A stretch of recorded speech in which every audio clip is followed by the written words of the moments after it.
Nakatugma ko si Nora for a few scenes. As a matter of fact, hindi ko na noon na ako sa mga tatay ni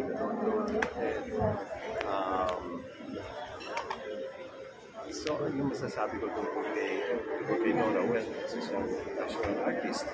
So, I mean, kung tutulog siya, gabi po yung kanyang workload, yung work, resume niya ay napakaganda, lahat ng mga galing na mga direktor, si Dino, Mario Para, malaki pong kawalan, ang pagkawala niya para sa industriya. Marami pa sa alam nagagawa, saka sa akin, ay ganun talaga buhay. Pauna-unahan lang sabi nila. Yung mga nakakalungkot man, pero napakasaya na mabibigyan siya ng isang libing na worth her being a national artist. So, libingan ng mga bayani. Ilan sa atin ang siguro ay nag-iisip na sana hindi may libing. Sir, any fondest memory po sa kanya, sir?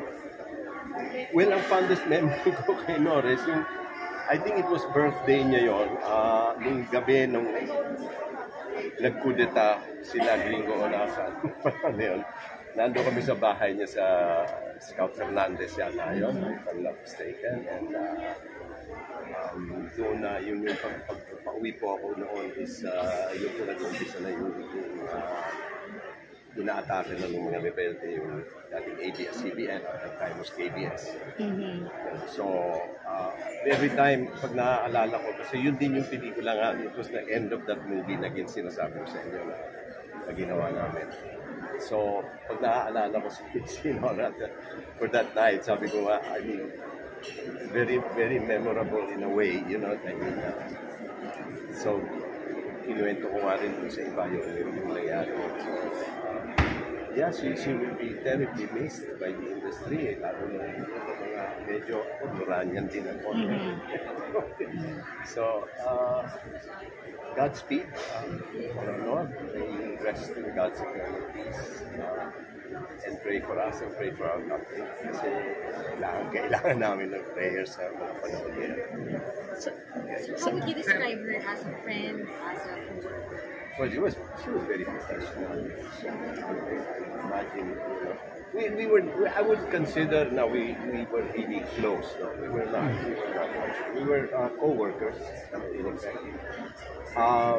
But magkababayan kami kasi pareho kami taga-Ilig. Bicol. Sa Marina Sur. You know, so I suppose we kind of grew up in the same kind of environment. So, Sir, ano po yung memorable movies yung dalawa na nagkatrabaho kayo? alam mo, hindi ko maalala nga yung title ng pelikulang yun. Actually, siya nag-produce. Ang papel ko po parang crazy inventor na mayroong time machine na ang mga anak ko ay sina Lotlot, si Mated. Director po namin doon was Mario O'Hara. Naalala ni Lotlot nung isang gabi nung nandito kami for Tigilitan naman. Basically, yung alala ko noon, pag nag-uusap kami, nagre-ringkonada kami. So, yeah, I guess for now, and like I said, Godspeed. Pray for us.